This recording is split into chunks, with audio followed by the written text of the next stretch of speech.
Welcome back to What Arty Noobs with General Disturbance. This is the Super Hellcat. It's a Tier 7 American premium tank destroyer.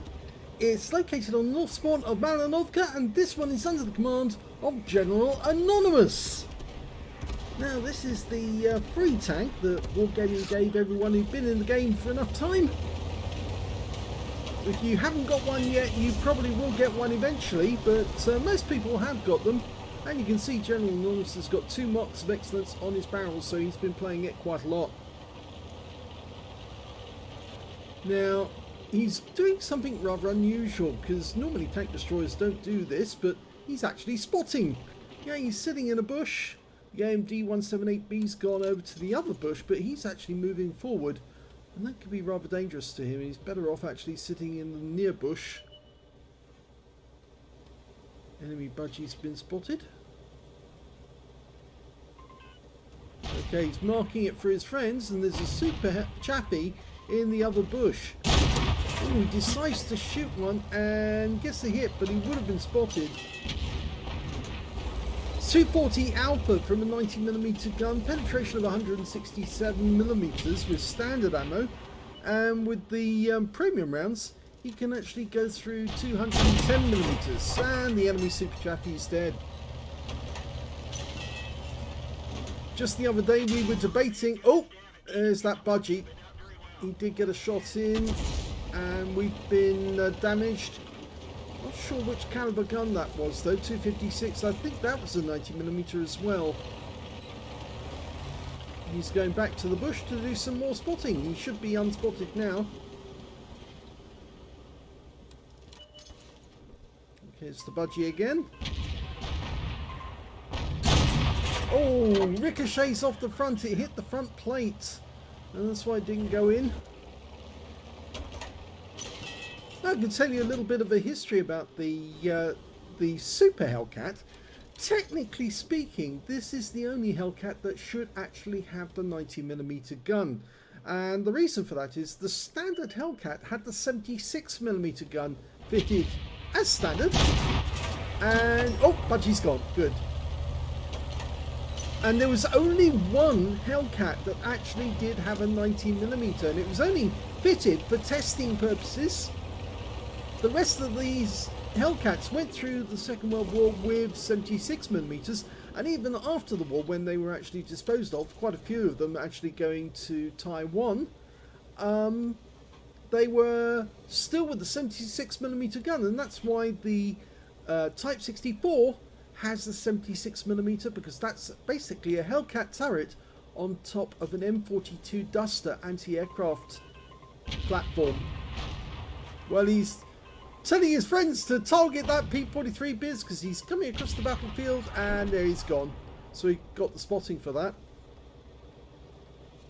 Even though the AMD was closer, I suppose, to the target at that point. He's got 1,433 hit points already. Now, the development of the Hellcat started in 1942, and by 1943 they had the first prototype. You probably know that they went through the T67 first, as well as another, I think it was the T57, to remember which one it was, but they went through several prototypes before they actually finally got to the Hellcat design. And it wasn't a popular vehicle actually, because, oh, good shot into the Skoda. Is he going to return fire? He's got a 75mm gun. No, he's not returning. No, the Hellcat, despite being one of the fastest tank destroyers on the battlefield, in fact it could do 72 kilometers an hour, wasn't popular. The crews actually preferred the M10 because it was much more adaptable. That and the Jackson, which of course is basically an M10 with a 90mm turret. I don't exactly know why the crews actually disliked the Hellcat, but it actually did have quite an innovative design, because the engine was on a sort of like pallet, which meant that a tray where you could actually unhook it from the drive and pull the engine out of the back, which meant servicing was very, very easy indeed. They made 2,000... Oh! Help, Skoda on the roof.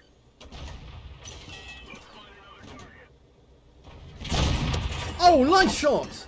Good one on the... He led the target there. Worked out where he needed to fire to get the shot, and he's got him. So he's now going to move ahead and try and get to these bushes and spot from there. Might be able to find that Jagdpanzer. There he is, on the move. He's behind bushes as well, but he can get a shot. Would he be spotted? No, he's far enough back that he's not going to get seen. And another one. That was a low roll, 239. Come for the kill shot. Yes, he got him. Nice. So 1,155 damage and 1,433 of spotting so far. He's pulling back to his own lines. I'm not so sure that's the right decision, but I think he's thinking about the enemy tanks at the top of the hill. Basically, only the Tiger is holding them back at the moment, and I suspect that what he wants to do is move back into a position where he can get shots on those enemy tanks as they come down the hill. Okay, they built 2,507 of these tank destroyers, and they built them between July of 1943 to October of 44. They cost $57,500 a piece, but nowadays if you wanted to pick up one of these, and there are some still for sale, even though there's so few of them left, there are some for sale, and I think you'd have to pay a fair bit more than $57,500. It was the fastest tracked vehicle in World War II.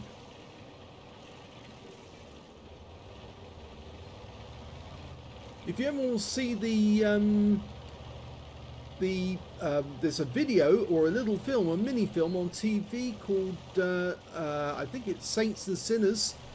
And it was there's a battle between the Hellcats and a Panzer in the Ardennes area during the Second World War, and the video was actually produced recently for television, but it actually had the chieftain as one of the assistants, or rather military experts, who could actually tell the actors how to operate it and to tell them all about the military vehicles. Standard reload on this vehicle is 7.67. He's managed to get it down to 6.79. It's a very big shell, the 90mm, compared to the 76mm round that they kind of carried by standard. A lot of players actually like using the 76mm on the standard Hellcat, not only because you get more rounds, you only get 30 rounds in this version, so it's limited ammunition. But with the 76mm, you not only get more rounds, you actually can fire faster as well. And that means your firepower, your DPM, is a lot better.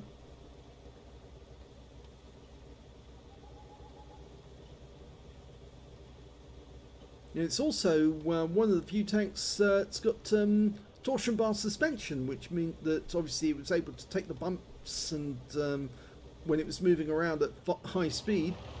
It's got good camo, good view range, a very good gun, and fairly good depression as well. It's 10 degrees of gun depression, which means you can use ridgelines effectively. It's a fairly light vehicle. It's only 22 tons, so you wouldn't want to ram people. That would be very, very dangerous, because you'd probably take more damage than the enemy tank you're ramming. So treated as a light vehicle when it comes to ramming. Oh, now T-29. He's trying for the upper plate. I don't think he's going to get through the upper plate on that thing. Yeah, he's getting blue. You can see blue on the marks. He was trying for the top of the tank, but it didn't work. In fact, actually, I think that kill went to the Su-122-44, who had a 122mm round. He was much more likely to pen that T-29 than this 90mm armed tank destroyer. Okay, he's telling the Su-100 to pull back because there's still a large number of enemy tanks up on the hill, supposedly. Is he going to do something sneaky and cross to the other side? Well, the P-43 Biz has done it, so I don't see any reason why General Anonymous can't do it in this one.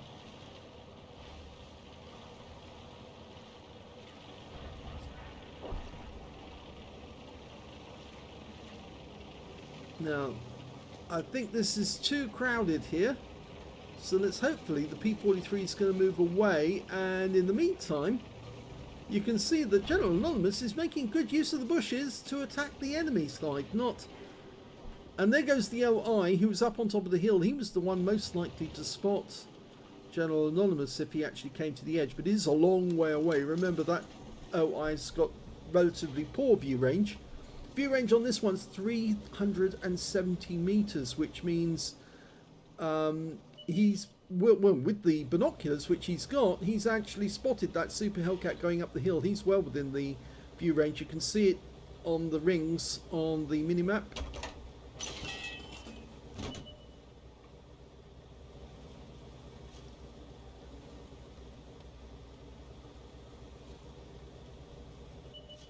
Oh, just spotted the enemy Hummel. That's good.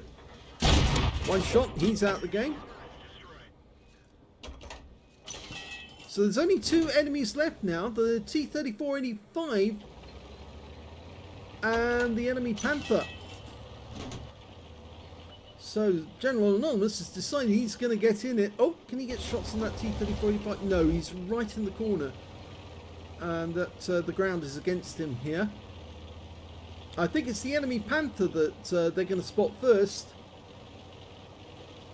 And it's probably going to be his teammate in the Hellcat who does that, because he's rushing into it at full speed. And yes, oh no, that's the T-3485 popping up again. He can shoot him now. He's got him in range. Nice shot.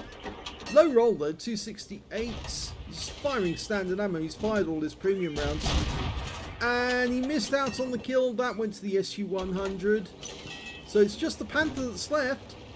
And oh, the Panther must be over there as well, because we've searched everywhere else, unless of course he's up on top of the hill. That's where he was last spotted. Oh, no, he is over here. And he's next to the water in the dip. Oh! Now, did that hit the P-43? I'm not sure. I don't think it did, but the Panther's now aiming at us. Because he knows that this tank has very little armor. It's only 12.7 millimeters. And the Panther's down, which means it's a win for his team.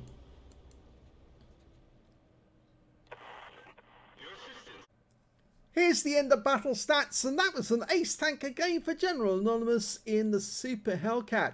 He got a fighter badge for getting at least 4 kills. He got 4 exactly. A spotter badge for spotting at least 1,000 hit points. You don't often see tank destroyers getting spotting badge, but he did in this one because he was sitting well far forward so he could spot the enemy tanks and then letting his teammates know so they could do the damage. He also got a fire for effect for doing more damage than hit points to his own vehicle. His win rate was 6,685, which is Super Unicum level. And let's have a look at the team score. Well, he did the highest damage in the game, but he didn't get a high caliber. So either he didn't do 20% of the enemy hit pool, or he did actually hit one of his own teammates when he fired, and I think that might be possible. The second highest damage in the game actually went to the Hellcat and his own team. He picked up a Confederate at 1,800 hit points. And the third highest damage was the SU-100 with 1,764. The M44 picked up a Confederate as well in that game. When it came to kills, he had the highest number of those with 4. The second highest was the Tiger 1, and the third highest was the SU-122 44 and the CS-44 with 2 kills, and the Super Hellcat on the enemy team. And when it came to base XP, he's got the highest with that one with 1,286. 1,189 went to the Tiger 1, and 791 went to the M44. So these two guys were the guys who were rocking that battle in terms of damage and kills. 20 shots fired, so he has 10 rounds left at the end of the game. 14 direct hits on the enemy and 11 penetrations. Damage of 2,785 hit points, of which 1,505 were at more than 300 meters. 2 hits received in the enemy, 2 penetrations. Yes, the armor's very thin. You don't really want to let the enemy get a clean shot at you, because anything that hits the vehicle, unless it hits the tracks, it's going to go straight through. 3 enemy vehicles spotted, 6 enemy vehicles damaged, 4 killed, 2,233 hit points of spotting assist. That's why it's an ace tanker, because that combined with the damage he did really did give him the ace tanker. 34,205 credits on a free-to-play account. And after repair, ammunition, resupply and consumables still made a profit of 6,387 credits, 1,286 base XP, times 2 for the first victory, 171 for this being a premium vehicle, and took away 2,743 experience points altogether. So yes, the Super Hellcat can scout. It's possible, but this thing has very, very limited armor. The penetration is not as good as on the standard Hellcat, which of course is at tier 6. And so you're going to be up against opponents with pretty good armor most of the time in a Super Hellcat. With the standard Hellcat, you're much better off, and much better off with the 76mm gun than the 90mm, but it's mostly a preference for those people who play it. So, I hope you enjoyed that replay. If you did, please give this video a like, do subscribe to our channel, leave a little comment down below because it feeds the algorithm, and thank you for watching.